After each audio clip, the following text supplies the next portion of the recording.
नालेसफाईची कामं अजूनही अपूर्णच. मुंबईची काळजी महापौर आणि भाजपला कधीच नव्हती. भाजपनं आज मुंबईला बुडवलं.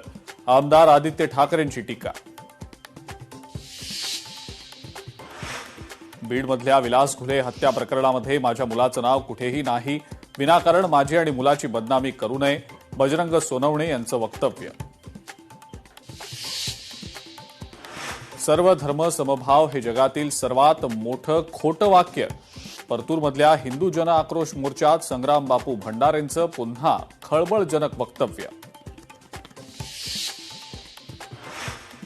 रत्नागिरीच्या चिंचाळी पुलाचं काम अद्यापही अपूर्णच. काम अर्धवट असल्यानं दापोली मंडणगड मुंबई मार्ग धोक्यात.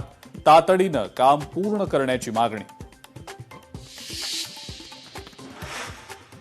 सोलापूरच्या तांदुळवाडी विहीर दुर्घटना प्रकरणात एमएसआरडीसीच्या कार्यकारी अभियंत्या दीपाली पोद्दारांनाही केलं सह आरोपी. विहिरीत पिकअप वाहन पडून 8 जणांचा झाला होता मृत्यू. यवतमाळच्या पुसदमध्ये दमदार पाऊस. पावसामुळे शेतकऱ्यांमध्ये समाधान. शेती मशागतीच्या कामांना आला वेग.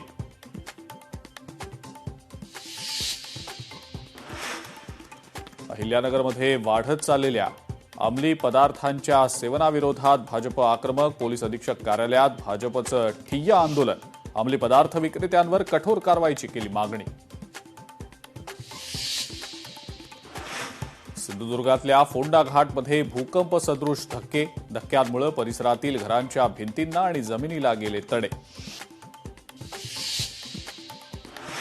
भारतातील फरार हिरे व्यापारी नीरव मोदीला लंडनमधल्या कोर्टाचा मोठा दणका. बँकेचे 100 कोटी रुपये परत करण्याचे दिले आदेश.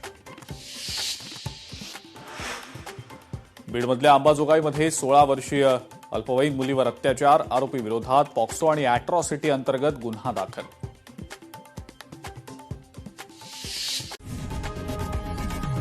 लोकशाही मराठी ऐका, पहा, जागरूक रहा.